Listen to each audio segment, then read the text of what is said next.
kita yaitu ngaji bersama Ustaz.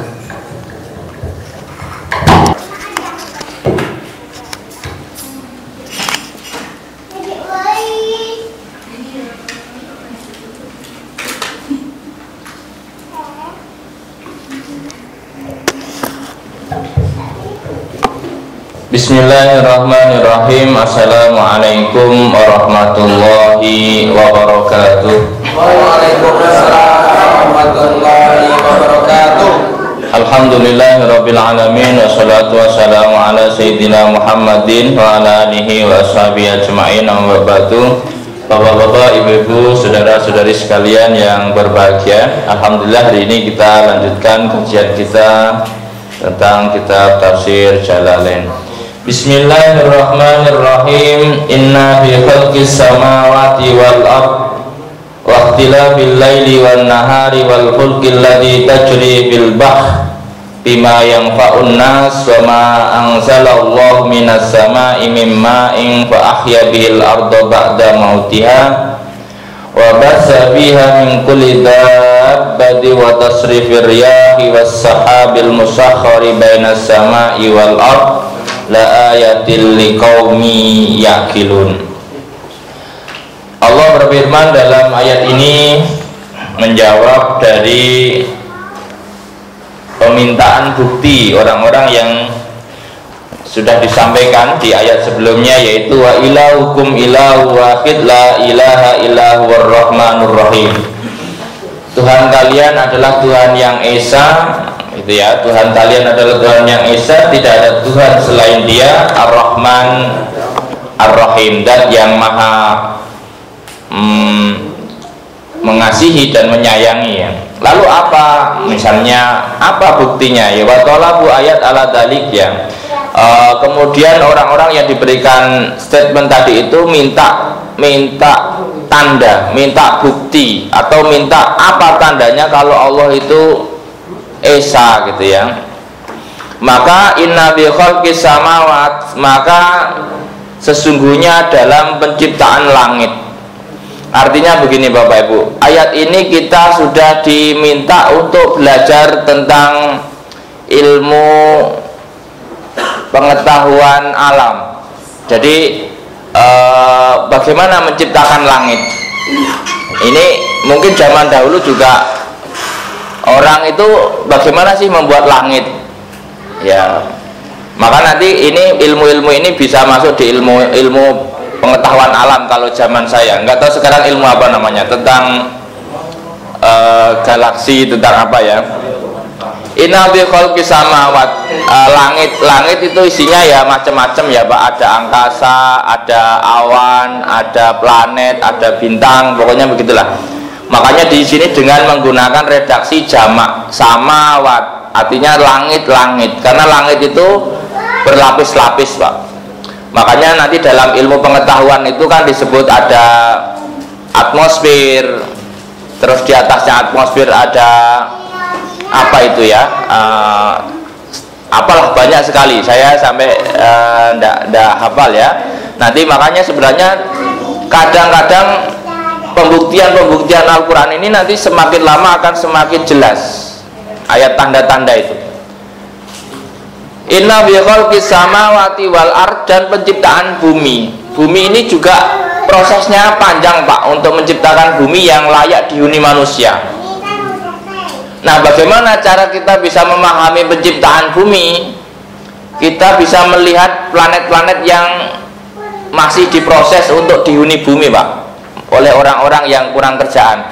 Bukan ya, maksudnya oleh orang-orang yang ya mungkin pengen menciptakan bumi baru di luar bumi ini. Maka dia akan mengusahakan bagaimana bumi yang baru nanti itu layak dihuni manusia. Nah, untuk menciptakan bumi seperti bumi yang kita tinggali ini butuh proses yang sangat panjang. Makanya Bapak Ibu kalau lihat di ilmu pengetahuan itu kan, bumi ini umurnya berapa? Udah jutaan tahun. Karena melalui proses yang panjang sampai bumi ini layak kita huni. Makanya nggak karuan, misalnya umur bumi ini sudah sangat tua. Karena apa ya? Mungkin sebelum Nabi Adam turun itu bumi harus dipastikan sesuai dengan kebutuhan Nabi Adam. Makanya manusia itu termasuk penghuni bumi seperempat yang terakhir. Bapak Ibu kalau pernah baca sejarah alam semesta ya, manusia itu hanya menghuni bumi ibarat hari itu dari asar sampai maghrib. Maka yang dari subuh sampai asar ini dihuni oleh makhluk yang lain. Jadi kita itu hanya seperempat hari. Nah, berapa tahun umur manusia akan menghuni bumi? Ya, wallahu alam bishawab ya. Kalau dalam cerita-cerita sih berapa ribu tahun gitu ya. Ada yang mengatakan 1400 tahun, ada yang mengatakan nggak tahu lah ya. Yang penting selagi masih ada adzan, insya Allah bumi ini masih layak untuk dihuni. Tapi nanti kalau sudah nggak ada, ya mungkin bumi ini akan diatur ulang, diregenerasi atau di apa bahasanya ya, diaduk kembali. Nggak tahu apakah ada makhluk baru ataukah kita itu di bumi ini menjadi akhirat ya. Karena nanti dalam bahasa Quran itu ketika mengatakan kiamat itu kan ada ayat lain mengatakan yauma tubaddalul ardu ghairul ardi, ketika bumi itu diganti. Itu kiamat itu nanti kita itu tinggal pindah planet saja sebenarnya. Planetnya lebih gede dari bumi. Kira-kira begitu ya kalau dari ayat-ayat gitu. Makanya sebenarnya orang di sini ilmuwan kalau baca ayat ini mestinya dia akan menemukan Tuhan. Kalaupun dia asalnya nggak bertuhan. Karena nggak mungkin ada orang sanggup menciptakan langit seperti ini Bapak Ibu. Bisa Anda bayangkan langit itu semakin tinggi oksigennya semakin tipis misalnya. Langit semakin tinggi mungkin semakin dingin misalnya. Itu kan hal-hal yang mungkin nggak ada lah orang yang mampu menciptakan kecuali Tuhan. Dan bumi ini kalau dipikir-pikir ya, menciptakan bumi ini asalnya kan cair Pak. Bumi ini gas malahan asalnya. Bumi ini asalnya gas, kayak planet yang masih gas itu apa itu? Venus apa Uranus atau apa itu? Jadi kalau bagaimana cara kita mengetahui proses penciptaan bumi, kita melihat proses penciptaan planet yang lain Pak. Sebenarnya bumi sama planet yang lain itu satu produk, cuman ada yang sudah matang, ada yang kematangan, ada yang belum matang. Yang kematangan Merkurius Pak, terlalu dekat dengan matahari gosong misalnya. Lah yang belum matang itu Pluto dulu. Sekarang karena Pluto dikeluarkan dari grupnya Tata Surya, nggak tahu dia punya grup apa lagi dia. Ya anggaplah apa yang mirip-mirip deket katanya Mars. Maka sebagian ilmuwan itu pengen mencoba pindah ke Mars. Ya, siapa tahu Mars itu bisa dihuni. Makanya dia berusaha mencapai ke sana. Tapi kayaknya belum ada yang sampai sana. Kalaupun sampai sana baliknya susah. Sampai rembulan aja nggak tahu bener apa tidak itu ya. Ya seandainya bulan bisa ditinggali, saya kira mesti ada orang-orang kaya yang ingin tinggal di bulan. Minimal kan nggak keganggu tetangga misalnya. Tapi ya kalau nggak punya tetangga, kalau mati nggak ada yang ngurus ya. Tapi nggak ada warung kalau nggak ada tetangga. Sebenarnya serba ya itulah. Kadang-kadang orang dikasih bumi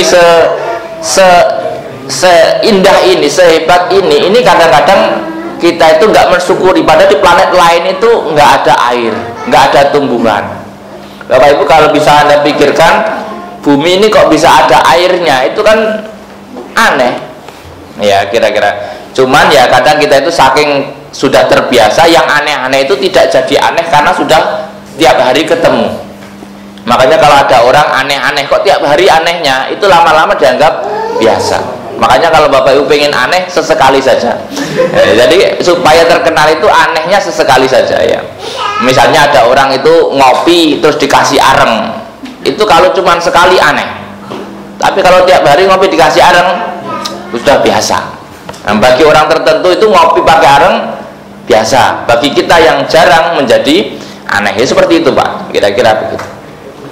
Inna bi khalqis samawati wal ard wa ikhtilafil laili wan nahar, dan perubahan malam dan siang, wal fulki, dan perahu ya, allati tajri bil bahr, yang bisa berjalan di atas air. Artinya gini, Allah itu mengatur sirkulasi udara, supaya sirkulasi angin, pergerakan angin, supaya orang-orang yang menggunakan kapal layar itu bisa berlabuh dan bersandar di tempat lain, balik ke bagi orang-orang yang di dekat laut itu menggunakan angin untuk transportasi perahunya dulu Pak, sebelum ada mesin. Makanya dia kalau berlayar itu nunggu angin. Kalau dalam ilmu pengetahuan alam setahu saya ya, itu ada angin darat, ada angin laut. Jadi kalau dia melaut menunggu angin darat, kalau mau pulang nunggu angin laut. Itu coba kalau bukan Tuhan yang ngatur, siapa yang mau ngatur? Sampai sekarang nggak ada orang yang pengen ngatur angin darat, angin laut. Nggak ada ya. Meskipun dia punya kipas gede pun nggak bisa ngatur angin laut, angin darat. Artinya dunia ini sudah disetting sedemikian rupa untuk keberlangsungan hidup manusia Pak. Jadi makanya harus diteliti kenapa kok perahu itu bisa mengapung. Air dan kayu berat mana? Berat mana Pak? Air dan kayu? Berat air. Pernah nimbang nggak? Kayu 1 gelas dengan air 1 gelas, berat mana? Berat kayu sebenarnya Pak, kalau ditimbang. Kayu apa dulu? Kayu apa dulu? Ya, iya beda memang ya. Sekarang malah besi mengapung Pak. Iya, beda Pak. Makanya bagaimanapun tetap Allah memberikan ruang untuk manusia itu mengelola bumi ini untuk kepentingan mereka. Jadi bumi ini disediakan memang untuk kehidupan manusia. Bahkan bukan hanya bumi seisinya ini disediakan untuk manusia. Sebenarnya nggak ada alasan manusia itu nggak bisa hidup di bumi ini. Kira-kira begitu. Wahtilabil laili wan nahar wal fulki allati tajri fil bahr bima yanfa'un nas, terhadap apa-apa yang bermanfaat untuk manusia.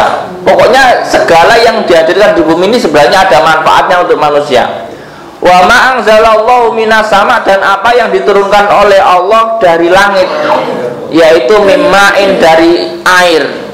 Wa ahya bil ardo, lalu kemudian air itu setelah turun dari langit membuat tanah itu menjadi hidup, artinya menjadi tumbuh-tumbuhan. Ba'da mautuha, setelah gersangnya ya.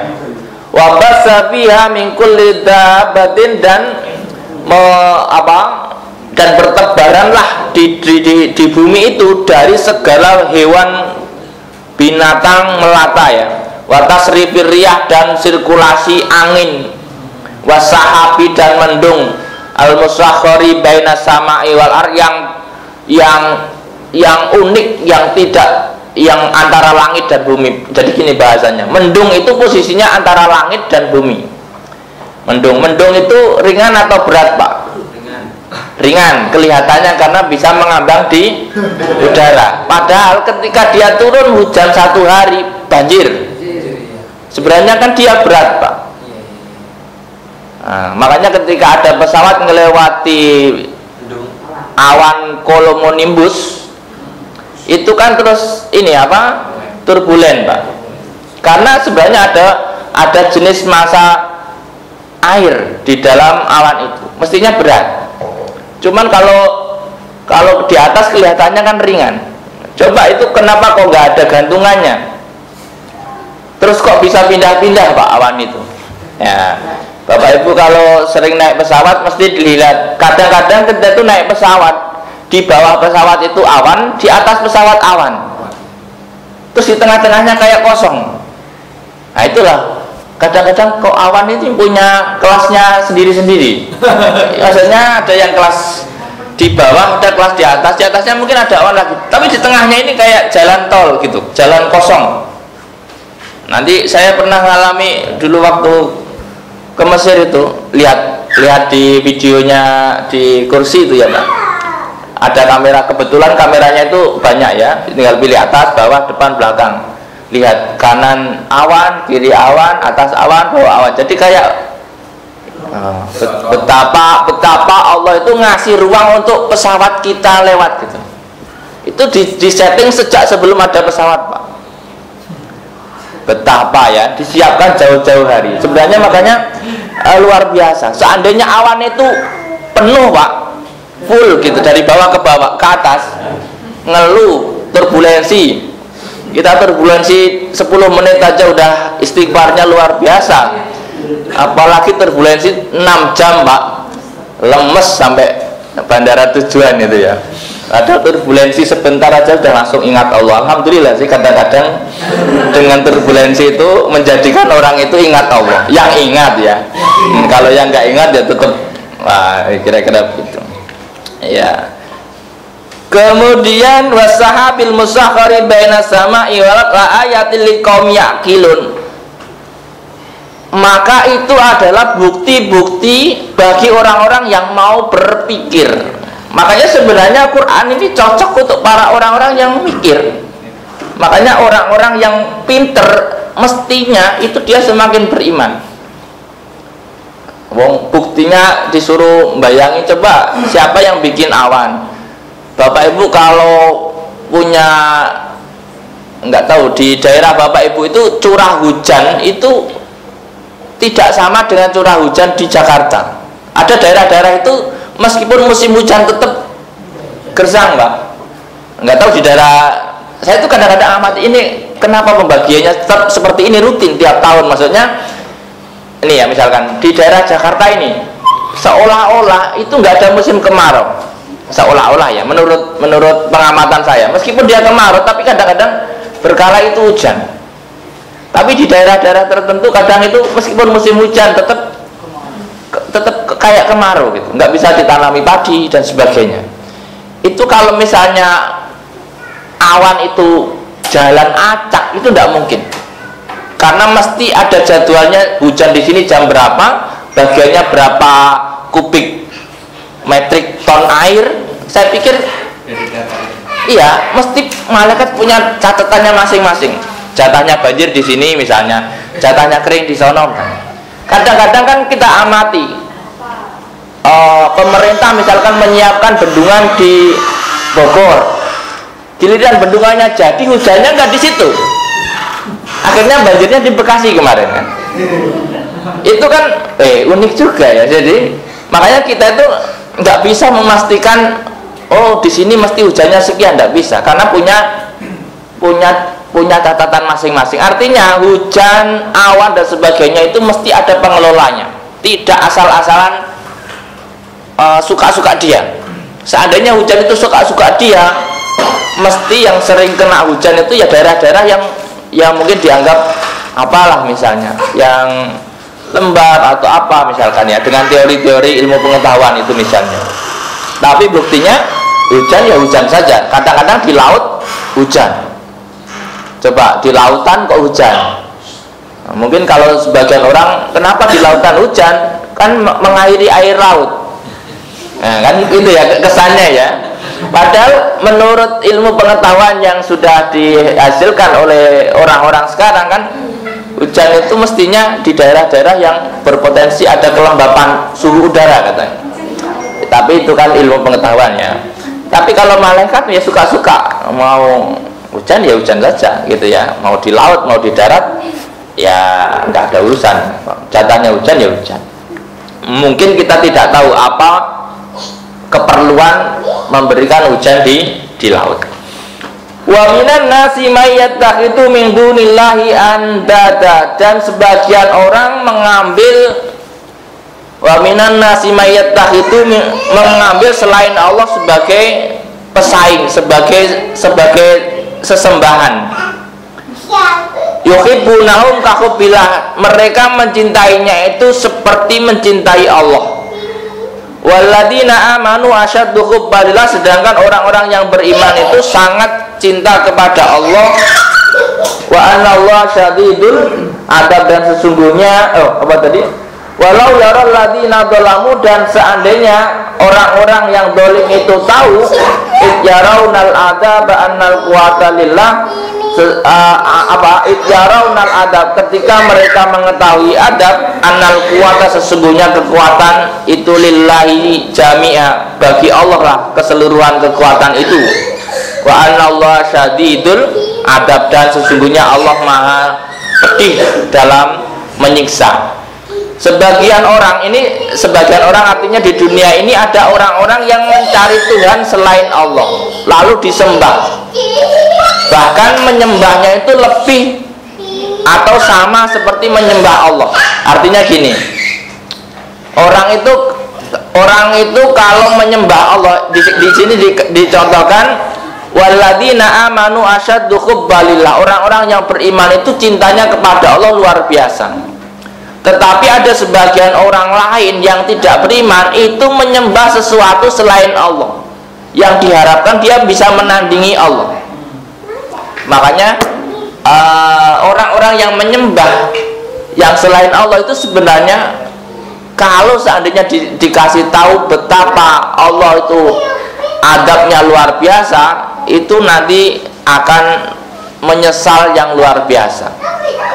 Sekarang Bapak Ibu Anda lihat, misalkan ada orang nyembah sampai tikus disembah misalnya, luar biasa Pak, saking butuh Tuhan. Sebenarnya setiap manusia itu butuh sesembahan, meskipun dia mungkin mengatakan dia ateis, karena dia butuh sosok yang diagungkan. Mungkin yang disembah bisa jadi uang, bisa jadi kenikmatan, bisa jadi syahwat, bisa jadi setan, bisa jadi berhala. Maka kenapa sih orang pada menyembah berhala misalnya? Karena sebenarnya setiap orang itu butuh sosok Tuhan.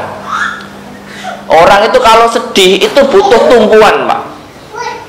Makanya setiap orang ini, siapa sih orang yang nggak pernah sedih Pak? Ada yang nggak pernah sedih seumur hidup?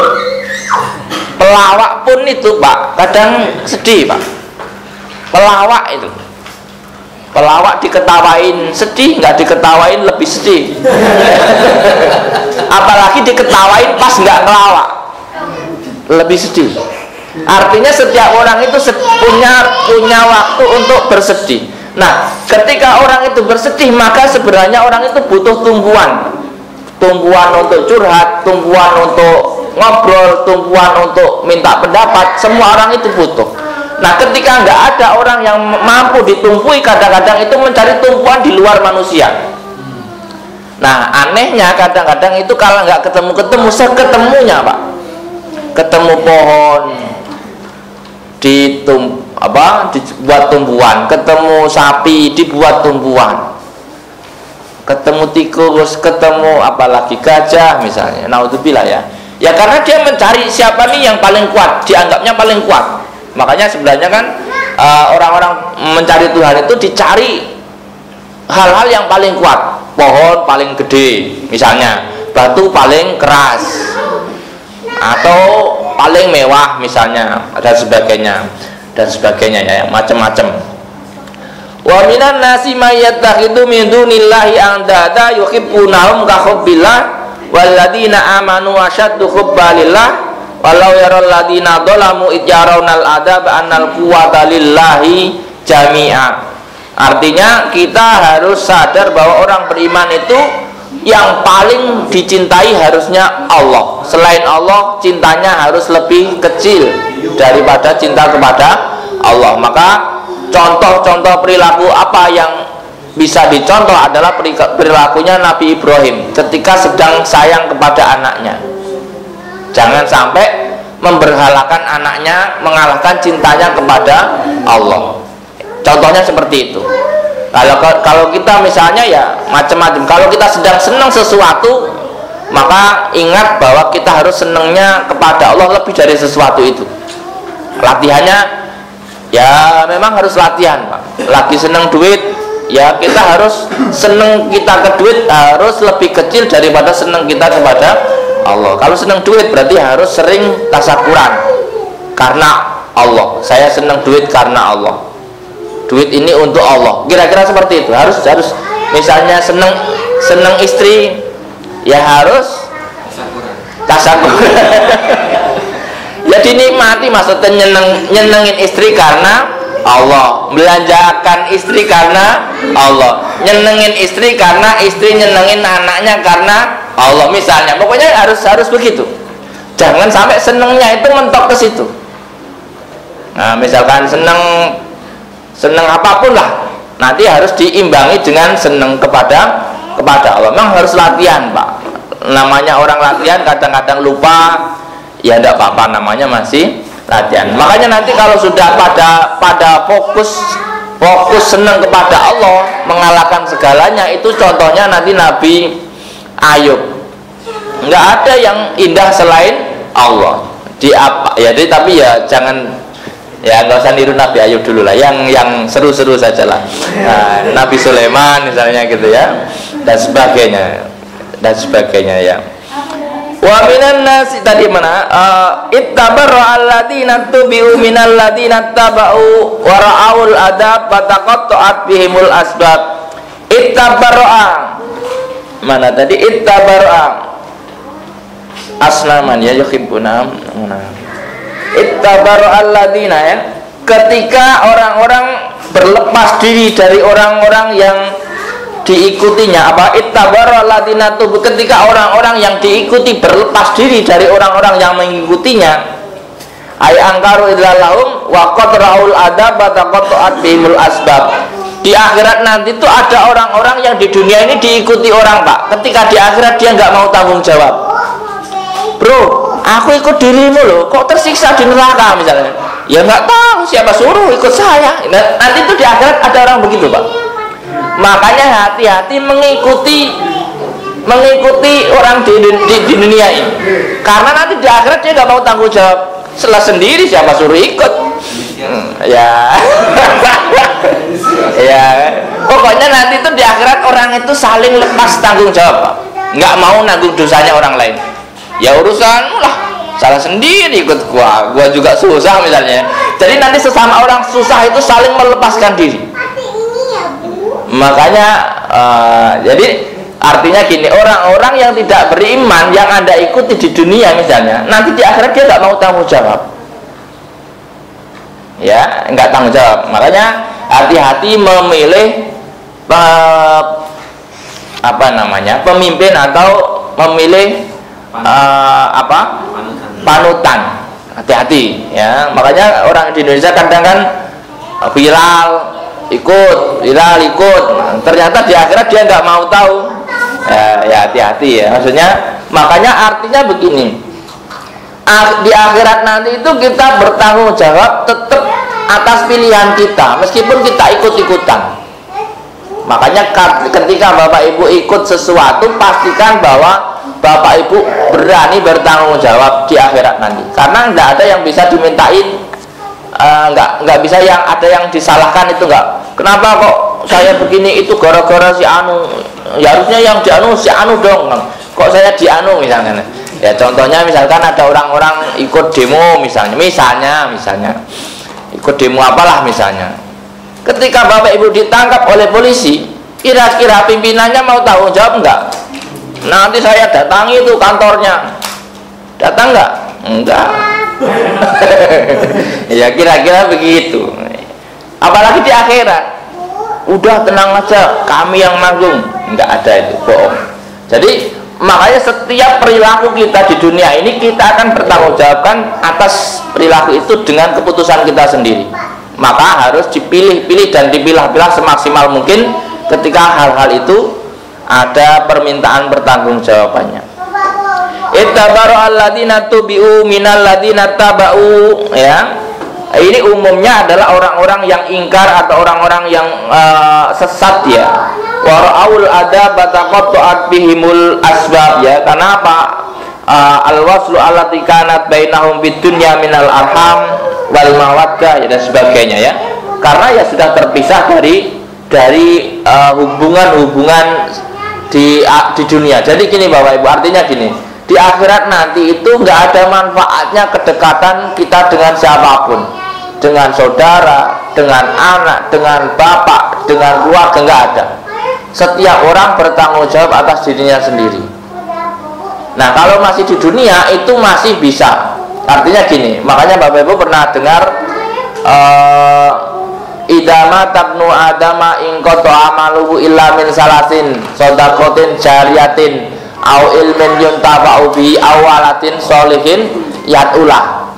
Sebenarnya dari situ orang yang mati lalu masih punya sanak saudara itu hanya berlaku kalau dia punya anak dan anaknya soleh atau solehah. Selain itu nggak ada yang bermanfaat. Teman separtai, teman seangkatan, se-SMA nggak ada manfaatnya di akhirat nanti. Punya anak pun kalau anaknya nggak soleh juga nggak ada manfaatnya. Ya makanya ya berusahalah menciptakan 3 hal itu. Amal jariah berarti nyari duit yang banyak. Ilmu yang bermanfaat berarti belajar yang banyak.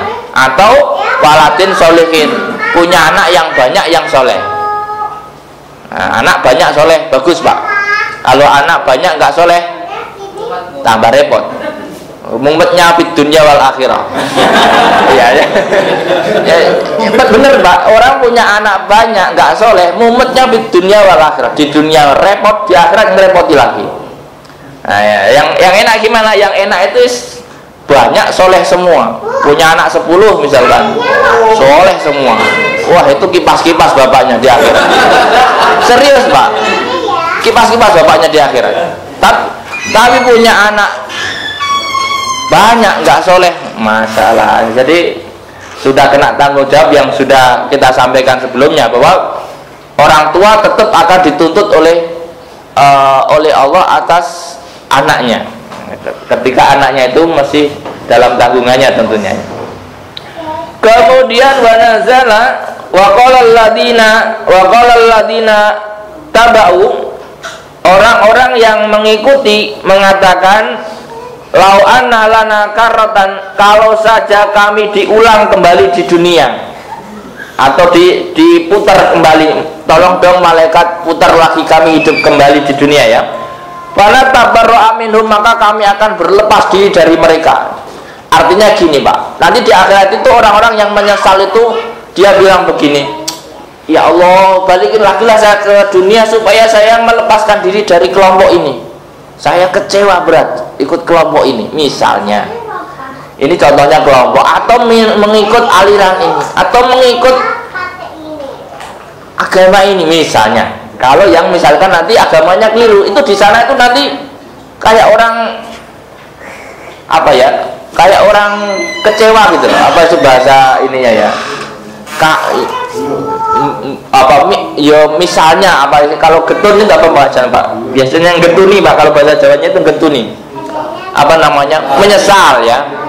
Ya tahu gini mah gitu ya, rata-rata orang menyesal kan begitu. Nah, mereka itu sebenarnya pengen dihidupkan kembali meskipun sebentar. Makanya kenapa sih orang sudah mati itu nggak boleh hidup lagi Pak? Repot urusannya Pak. Jadi misalkan orang sudah mati nih, terus dia minta hidup dihidupkan lagi 1 tahun, rajin beribadah Pak. Makanya nanti kan semua orang jadi rajin semua, setannya kan kasihan, nggak dapat nggak dapat pelanggan ya. Makanya orang yang sudah mati itu ya memang nggak ada kejadian mungkin dihidupkan kembali lama, itu enggak. Paling kalaupun ada ya 1-2 sebagai contoh, itu pun kadang nggak dipercaya orang. Misalnya ada orang habis mati terus hidup lagi misalnya, itu orang itu bingung, ini hidup beneran atau orang lain, kan kira-kira begitu, kadang-kadang bingung. Padahal mereka berharap, baqala alladziina tabau law anna lana karratan fanatabarra'a minhum kama tabarra'u minna, sebagaimana mereka berlepas diri dari kami. Jadi ketika sudah dilepeh, bahasa ini ya, dilepeh sama yang dia ikuti di dunia, di akhirat itu, lalu kemudian dia menyesal, ya Allah balikkan kami ke dunia supaya kami berlepas diri. Kalau bahasa kerennya itu gini, ya Allah izinkan kami menerobos waktu kembali ke masa lalu. Pernah nggak Bapak itu menghayal, misalnya sekarang lagi susah nih, misalnya ya Allah izinkan kami punya alat seperti Doraemon, kembali ke tahun berapa misalkan ya. Pernah lihat Doraemon Pak ya? Ada yang kembali ke zaman dulu untuk merubah takdir masa kini. Yang misalnya supaya hari ini nggak jadi ini dicegah di masa lalu. Nggak tahu apakah nanti bisa terjadi begitu. Kalau terjadi seru Pak, misalkan sekarang ini lagi nggak enak diubah. Oh harusnya saya jalan ke kiri, nggak ke kanan. Nanti ke kiri ternyata ketemu yang nggak enak lagi, diubah lagi. Akhirnya nggak selesai kayak film ya, sama saja ya. Ini hanya kayak apa ya, istilah-istilah mereka itu kecewa banget dengan apa yang mereka ikuti di dunia saat mereka hidup ya. Kadzalika yurihimullahu a'malahum hasaratin alaihim, seperti itulah ya. Allah menampakkan kepada mereka amal-amal mereka yang amal-amal mereka ternyata itu zong. Jadi ibarat kata ada orang seperti orang merasa menabung di dunia ini, merasa nabung, tetapi di akhirat kok kosong rekeningnya. Itu sakitnya tuh kan di sini Pak. Ada orang nabung tiap hari 100.000 di celengan itu, giliran dibuka jadi kertas. Itu kan kayak begitu Pak. Ibarat kata Pak, kecewa gitu. Ibarat kata Bapak nabung nih uang, Bapak tabung, misalkan sudah dapat 1 drum, yang ditabung waktu itu adalah uang, misalnya uang paling gede di Indonesia misalnya. Tiba-tiba 100 tahun lagi uangnya dibuka oleh dibuka oleh keturunan kita, cucu cicit, karena saking rahasianya tabungan itu baru ketemu 100 tahun yang akan datang. Giliran dibuka mata uangnya sudah ganti, nggak laku Pak. Kayak kemarin ada orang menemukan simpanan neneknya, uang 500 rupiah kertas yang gambarnya masih monyet. Kan sekarang udah gak laku Pak. Zaman itu uang 500 itu dapat pecel 10.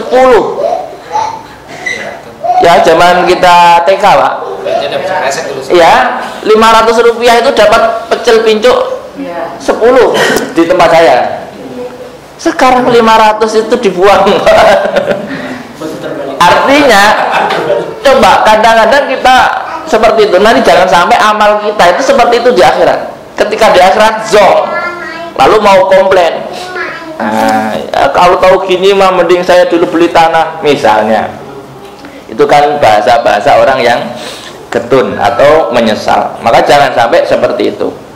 Karena tabarra'a minhum kama tabarra'u minna kadzalika yurihimullahu amalahum hasarat, amal-amal mereka yang buruk itu hasarat atau kerugian ya. Wa ma hum bi kharijina minan nar, dan mereka tidak bisa keluar dari neraka. Orang kalau sudah dicap ahli neraka yang khalidina fiha, itu nggak bisa keluar dari neraka. Siapa khalidina fiha? Pokoknya gini Pak, orang itu kalau nggak beriman itu stempelnya adalah khalidina fiha. Orang nggak beriman itu nerakanya dia abadi. Tapi kalau orang beriman, kalaupun masuk neraka hanya sekedar cuci-cuci kaki atau cuci-cuci badan. Meskipun nyuci itu kadang-kadang tergantung kotorannya, ya frekuensinya disesuaikan. Artinya gini, rumah aslinya orang-orang yang tidak beriman itu neraka. Rumah aslinya orang-orang yang beriman itu surga. Cuman orang neraka sebelum masuk neraka itu nggak masuk surga dulu, karena surganya ditaruh di dunia. Makanya orang-orang yang nggak beriman itu di dunia ini harus merasakan surganya, harusnya. Lebih ngeri lagi dia tidak beriman di dunia ini nggak merasa surga, double kill Pak. Jadi di surga dia susah, di neraka lebih susah. Nah kalau orang beriman itu juga boleh mencicipi surganya di dunia sedikit, jangan dihabiskan tapi kalaupun di dunia ini nggak bisa mencicipi surga, di akhirat nanti dia kebagian panjangnya, kira-kira begitu. Makanya untungnya orang beriman itu kalaupun di dunia ini susah, di akhirat insya Allah tidak susah. Tapi tidak untungnya orang tidak beriman, di dunia itu bisa jadi dia susah, di akhirat juga susah. Ya pokoknya jangan sampai iman itu hilang, karena kunci atau tanda utama pembeda mana ahli surga asli, mana ahli neraka asli itu adalah beriman dan tidak beriman. Kalau orang tidak beriman kepleset di neraka misalnya, itu hanya ya kepleset saja, tapi rumah aslinya adalah surga. Kira-kira begitu. Kadzalika yurimullah malau hasaratin alaihim wa ma hum bi kharijina minan nar. Wa nazala biman harama sawaib wa nahwa, dan kemudian ada ayat lagi turun terhadap orang-orang yang mengharamkan sawaib atau onta, jenis onta ya. Ya ayyuhan nasu kulu mimma fil ardi halalan thayyiba. Ya ayyuhan nas, wahai manusia, makanlah dari apa-apa yang ada di bumi ini, halalan, yang halal ya, dalam keadaan halal, thayyiban, serta baik. Wala tattabi'u khutuwati syaiton, dan jangan kalian ikuti langkah-langkahnya setan. Innahu lakum aduwwum mubin, sesungguhnya setan itu bagi kalian adalah musuh yang nyata. Artinya begini, jangan kita mengharamkan sesuatu yang dihalalkan oleh Allah, dan jangan menghalalkan sesuatu yang diharamkan oleh Allah. Itu khutuwati syaiton. Jadi bukan hanya menghalalkan yang haram, Pak, khutuwati syaiton. Mengharamkan yang halal itu juga khutuwati syaiton. Misalnya beberapa orang dulu itu ada yang mengharamkan sapi misalnya. Kenapa kamu nggak makan sapi? Sapi ini adalah hewan yang membantu kami, membantu nenek moyang kami, maka nenek moyang kami tidak memakannya. Padahal nggak ada larangan dari Allah. Makanya mengharamkan sesuatu yang halal itu tidak boleh, menghalalkan sesuatu yang haram juga tidak boleh. Jadi makanya jangan sampai gara-gara sesuatu apa terus Anda mengharamkan yang halal. Misalnya, kenapa nggak makan bakwan? Bakwan haram bagi kami karena nenek moyang kami melarang makan yang ada misalnya tepungnya misalnya. Artinya, makanya kan sebagian orang itu ya kadang-kadang kadang-kadang orang mengharamkan itu karena alasan kesehatan ya. Kenapa nggak berani makan sate, Pak? Dimarahin istri misalnya ya.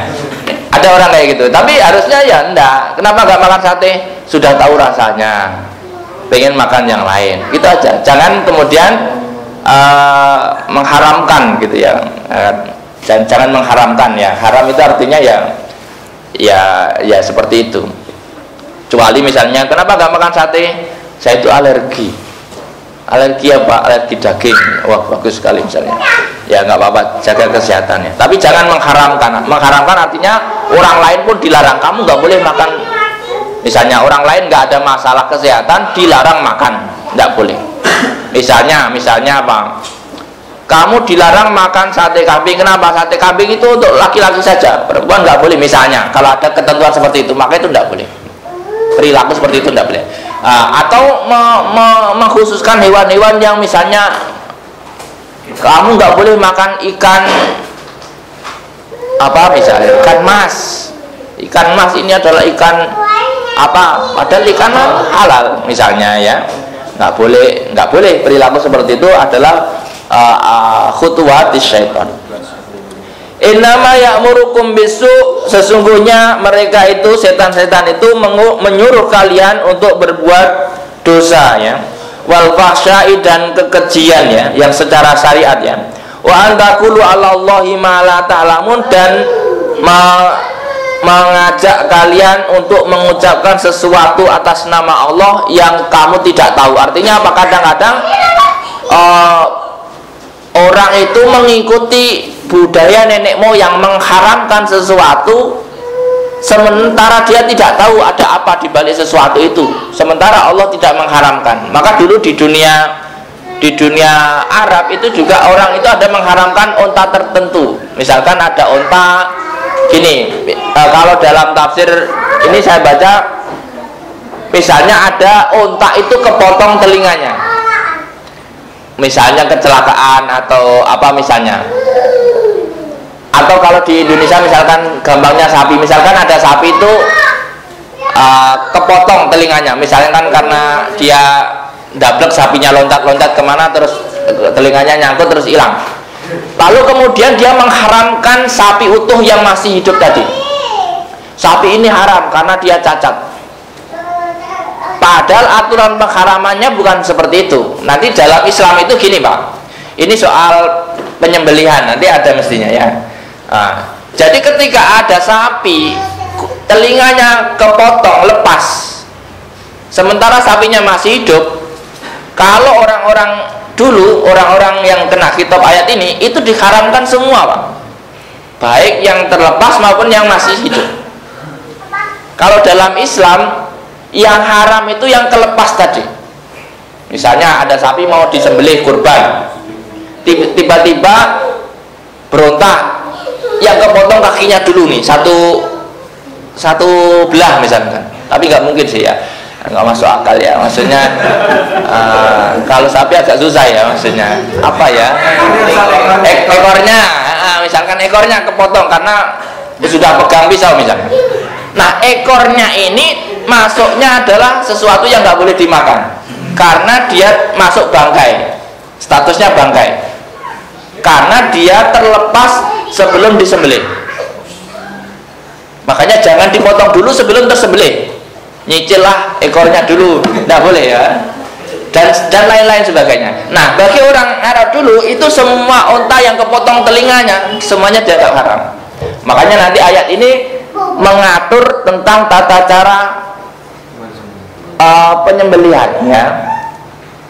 Wa idza qila lahum ittabi'u ma anzalallahu qalu bal nattabi' ma albaina alai aba'ana awalau kana aba'uhum la ya'qiluna syai'a wa la yahtadun wa la yahtadun. Wa idza qila, dan ketika dikatakan kepada mereka, yaitu kepada orang-orang kafir, ittabi'u ma anzalallah, ikutilah apa yang diturunkan oleh Allah minat tauhid wa tahlilit thayyibat, dari mengesahkan Allah dan menghalalkan yang baik. Jadi sesuatu yang baik itu halal Pak. Artinya gini, kalau Bapak Ibu bisa ambil kesimpulan dari sini, sebenarnya setiap makanan yang halal itu baik. Karena di konsep ini adalah yang halal itu baik. Ketika Allah mengharamkan, artinya mesti ada yang tidak baik dari makanan itu. Makanya kenapa dibalik hikmah keharaman hal-hal tertentu, mesti itu tidak baik untuk manusia. Meskipun ada baiknya, tetapi baiknya mesti lebih kecil daripada tidak baiknya. Qalu bal nattabi ma albaina alaihi aba'ana, mereka mengatakan enggak, saya enggak akan ikut, saya akan ikuti apa yang sudah diajarkan nenek moyang kami. Nah kadang-kadang orang itu ketika mendapatkan perintah dari Allah, dia melawannya dengan ini budaya nenek moyang kami yang harus kami lestarikan. Itu biasanya. Awalau kana aba'uhum la ya'qiluna syai'a wa la yahtadun. Apakah begitu meskipun nenek moyang kalian bodoh misalnya? Misalkan nenek moyang dulu mungkin belum pinter, kamu kan sudah pinter sekarang, apakah masih kamu ikuti? Artinya di sini sebenarnya Allah itu seolah-olah, apakah kalau nenek moyangmu bodoh tetap kamu ikuti? Artinya nggak boleh kita itu ikut-ikutan tanpa pengetahuan. Betapa di dalam ayat yang kita bahas hari ini tentang pentingnya punya pengetahuan, pentingnya belajar. Jadi jangan asal, kenapa kok sapi nggak kamu makan? Nenek moyang kami nggak makan sapi. Kenapa nggak makan ayam? Nenek moyang kami nggak makan ayam. Wah, bisa kasihan itu peternak sapi, peternak ayam. Nanti lama-lama nenek moyang kami nggak makan telur. Terus makan apa? Nenek moyang kami nggak makan, nih wasalah. Mati. Wa masalul ladina kafaru, perumpamaan orang-orang yang kafir, kamasalil ladiyan iku bima la yasmau ila du'a, sebagaimana orang-orang yang memanggil kepada sesuatu yang tidak bisa mendengar kecuali teriakan dan ajakan saja, ya il aisautan wala yafahu maknahu. orang-orang kafir itu dalam ayat ini diibaratkan oleh Allah itu seperti makhluk yang tidak bisa paham diajak ngomong. Kayak kita ngomong sama kambing. Misalnya Bapak Ibu kalau nasihati kambing, yang sabar ya, kamu nanti mau dikorbankan. Dia tetap mbek gitu ya. Artinya dia itu nggak paham ketika dikasih petunjuk. Orang kafir itu kayak seperti itu. Makanya Bapak Ibu kalau nyeramai orang kafir, dia yang ngao-ngao. Artinya gitu ya. Ya kayak orang ya kalaupun paham sapi, secerdas-cerdasnya sapi, Anda ceramai 1 jam tetap mamo artinya begitu Pak. Jadi di sini betapa, kalau bahasa kasarnya, betapa gobloknya gitu loh. Orang itu kalau kafir itu otomatis begitu, nggak mau mikir. Artinya kok ada manusia punya pikiran nggak mau mikir, itu ngalah-ngalahin sapi. Artinya begitu. Ini baru surat Al-Baqarah makanya Pak, sapi ke contohnya. Nanti ada al-an'am, binatang ternak dan sebagainya. Itu Allah itu kalau ngasih perumpamaan kayak gitu. Jadi artinya kadang-kadang juga kalau kamu menyeramain orang-orang yang tidak beriman, itu ya jangan putus asa, terus jangan baper, karena mereka itu nggak paham. Nah kira-kira begitu. Makanya jangan sampai orang yang sudah beriman itu mendengar firman-firman Allah itu kemudian kayak mereka ya. Maka dikatakan sumum bukmun umyum fahum la yaqilun. Mereka itu buta, tuli, bisu, fahum la yaqilun, tidak berakal. Makanya kalau dalam lagunya itu yang buta gitu ya, yang buta ya, kira-kira begitu. Nggak bisa lihat petunjuk, nggak bisa lihat ini pelajaran dari alam misalnya, nggak bisa mendengar mauidhah, nggak bisa melihat kenyataan ya. Karena apa? Orang kalau sudah kafir itu udah nggak mau dinasihati Pak, buntu. Jadi udah nggak masuk nasihat itu. Makanya orang-orang kalau sudah kafir itu sudah nggak bisa diharapkan ini susah ya. Ya ayyuhalladzina amanu kulu min thayyibatin, wahai orang-orang yang beriman, makanlah dari hal-hal yang baik atau halal. Ma razaqnakum, yang kami rezekikan kepada kalian, waskuru, dan bersyukurlah lillahi kepada Allah atas apa yang dihalalkan bagi kalian. In kuntum iyyahu ta'budun, jika kalian kepada Allah itu menyembah. Jadi memang kita itu diperintahkan udah makanlah yang halal. Yang halal itu banyak Bapak Ibu. Bapak Ibu artinya gini, sesuatu yang tidak diharamkan itu statusnya halal. Makanya di dalam dunia ini mestinya yang ditandai itu yang haram saja, karena yang haram itu sedikit. Tetapi kan sekarang itu kebalik, yang ditandai yang halal. Kalau ditandai yang halal semua itu tertanda halal semua Pak. Beras halal, daging halal, yang haram cuma daging babi.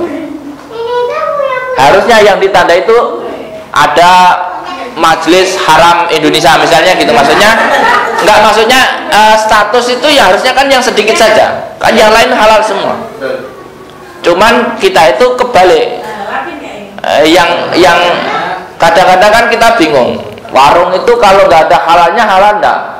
Ya tetap halal, warteg nggak ada halalnya tetap halal. Nah, tapi kadang-kadang di warung-warung yang haram itu nggak ada tulisan haramnya, hanya nggak ada tulisan halalnya juga. Yes, pokoknya kadang ada tulisan halalnya tapi nggak halal, karena ya bisa dicetak halal itunya ya, pokoknya gitu ya. Nah, kuncinya apa? Pokoknya orang Islam itu makanlah yang halal, makanan banyak kok. Jadi nggak ada alasan kita itu makan yang haram. Sapi masih banyak, kambing masih banyak, kangkung masih banyak. Jadi jangan yang haram. Nggak ada alasan makan yang haram, karena yang halal masih banyak. Lalu kalau nggak ada yang halal bagaimana? Nanti ada ayatnya. Innama harama alaikumul maitata, sesungguhnya diharamkan bagi kalian. Yang haram cuma ini Pak, bisa dicatat. Innama harama alaikum, diharamkan bagi kalian yang pertama al maitata, yaitu bangkai. Bangkai itu haram. Bangkai itu apa? Bangkai itu bukan yang busuk saja ya Pak. Seolah-olah ketika kita mendengar bangkai itu busuk. Bangkai itu seperti tadi Pak, misalkan ada sapi kepleset mati, itu dagingnya terhukumi bangkai. Makanya jangan sampai sapi yang mau dikurban misalnya itu mati sebelum disembelih, karena dagingnya meskipun masih seger itu terhukumi bangkai. Akala idal kalam fi wa kadama bada dan sebagainya ya. Wadama dan darah. Darah itu darah yang dimaksud adalah darah yang mengalir. Ai al-maswuh kama fil an'am. Artinya darah yang mengalir itu enggak boleh dimakan. Darah yang mengalir itu darah sembelihan hewan itu ya Pak. Kalau darahnya ikan atau sisa-sisa di dalam daging ayam, daging-daging yang masih sedikit-sedikit itu tidak apa-apa. Yang nggak boleh darah yang mengalir lalu dibekukan. Zaman dulu masih sering sering lihat saya zaman kecil di tempat saya namanya dideh ya. Kalau di tempat lain namanya marus, di tempat lain nggak tahu namanya apa lagi. Jadi darah itu darah hasil sembelihan hewan itu dikumpulkan lalu nanti membeku. Nah setelah membeku nanti digoreng. Kok enak? Itu nggak tahu ya maksudnya. Kata mereka. Itu nggak boleh. Nah dulu itu orang-orang itu saking hebatnya orang Indonesia itu ketika nyembelih sesuatu itu nggak ada yang dibuang Pak, kecuali tainya. Sampai sekarang ya Pak ya. Apa yang dibuang kecuali tai? Sampai handuk masih dimasak Pak.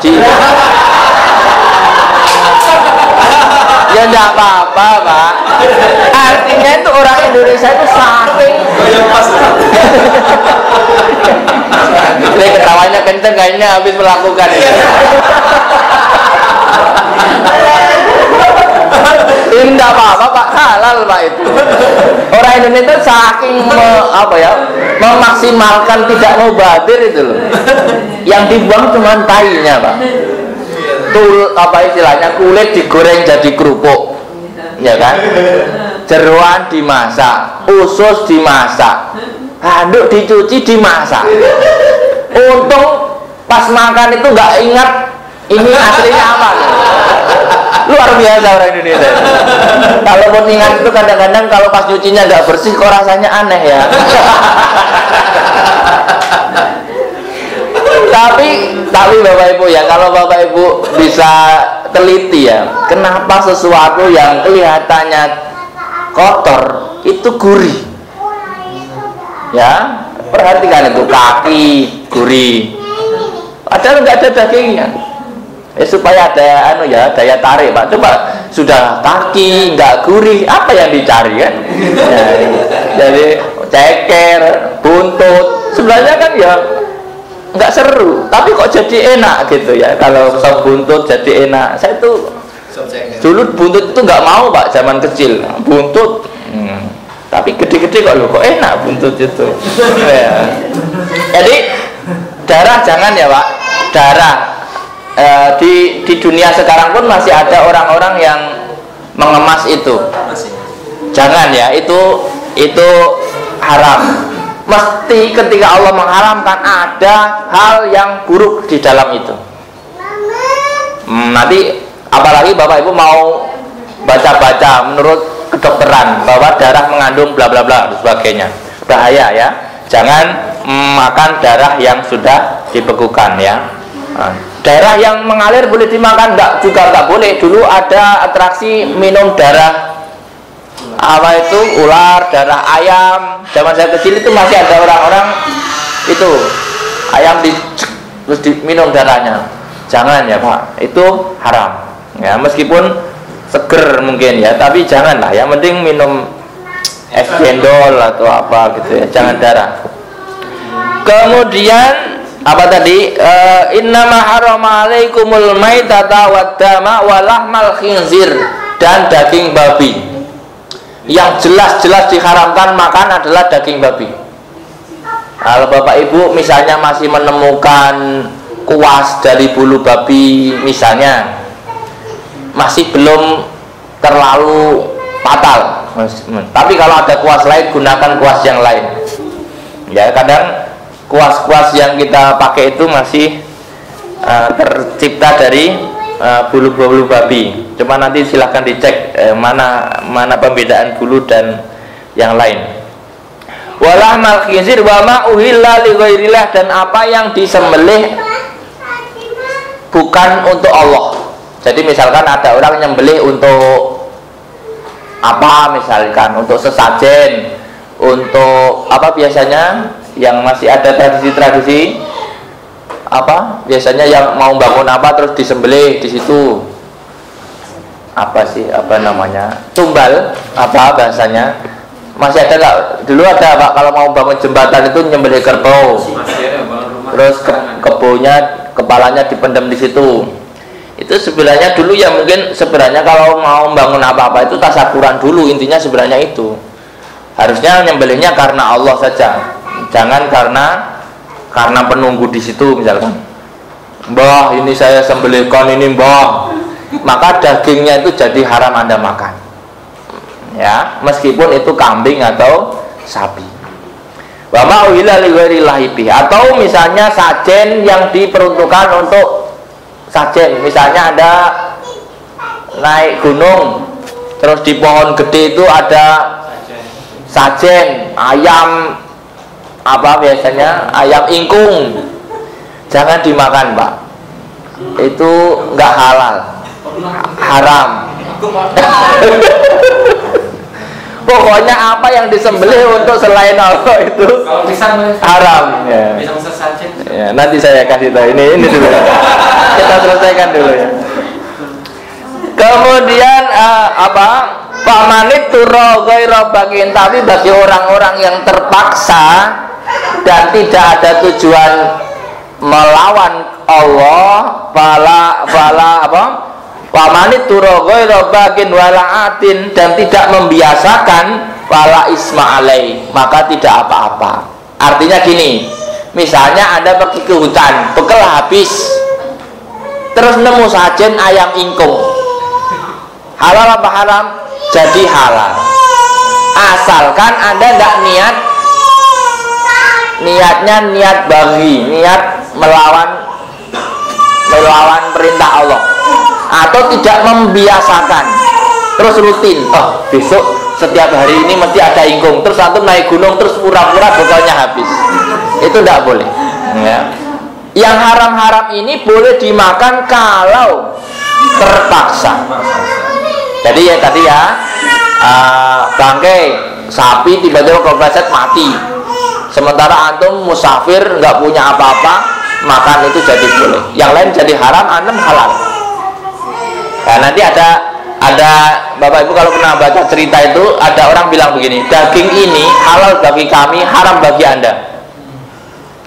Kenapa? Anda punya duit, saya tidak punya duit dan punyanya ini doang, kalau nggak makan ini mati, maka ini halal bagi kami. Padahal daging ini daging sapi yang kepleset, yang belum disembelih mati.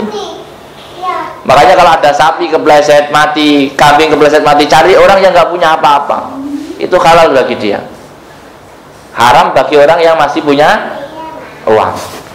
Nah, jadi nanti kan sama-sama dagingnya, kenapa halal bagi dia, haram bagi kami? Ya enggak gitu konsepnya ya. Jadi di sini ada aturannya. Fala isma'alai innallaha ghafurur rahim, sesungguhnya Allah Maha Pemaaf ya, li auliyaihi, untuk para walinya ya, rahimun bi ahli taati, dan Maha penyayang terhadap orang-orang yang taat kepadanya. Innal ladzina yaktumuna ma anzalallah, sesungguhnya orang-orang yang menyembunyikan apa yang diturunkan Allah dari kitab, tentang ciri-ciri Nabi Muhammad ya, dalam kitab mereka, dalam tafsir ini dikatakan wahumul yahud, dan mereka adalah orang-orang Yahudi, wa yastaruna bihi samanan qalila, dan menjualnya dengan harga yang kecil, yaitu dunia ya. Demi dunia mereka merahasiakan informasi tentang ciri-ciri Nabi Muhammad dalam kitabnya. Artinya dia tidak menyampaikan itu. Ulaika ma ya'kuluna bi butunihim ilan nar. Maka apa yang dimakan dari hasil menjual agamanya itu adalah api neraka. Artinya gini, makanya sebenarnya Quran, kitab-kitab yang diturunkan oleh Allah itu tidak ada yang boleh disembunyikan sama sekali. Harus terbuka kak. Masalahnya kitab-kitab yang lain itu nggak boleh dibuka kak. Kalau dibuka dia takut dengan kebenaran. Ya, makanya kalau Quran terbuka kak. Makanya Bapak Ibu lihat mana kitab lain yang berani dikaji secara terbuka selain Al-Quran? Nggak ada. Mesti ditutup-tutupi yang nggak cocok. Diambil yang cocok-cocoknya saja. Kalau Quran cocok nggak cocok harus Anda buka, gitu ya. Kemudian ulaika ma ya'kuluna bi butunihim ilan nar wala yukallimuhumullahu yaumal qiyamah. Dan Allah tidak akan ngereken di hari kiamat nanti. Meskipun dia percaya kepada Allah, tetapi menutupi kitab yang diturunkan oleh Allah. Wala yuzakkihim, dan Allah tidak akan membersihkan mereka minad danasi dunub, dari kotoran-kotoran dosanya. Kalau orang mukmin, orang muslim kalau punya kotoran di akhirat nanti itu masih bisa dibersihkan dengan neraka, dengan dibakar api.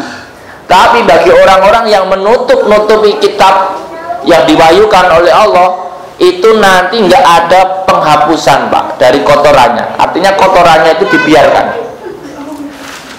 Walahum adabun alim, dan bagi mereka adab yang menyedihkan, yang menyakitkan.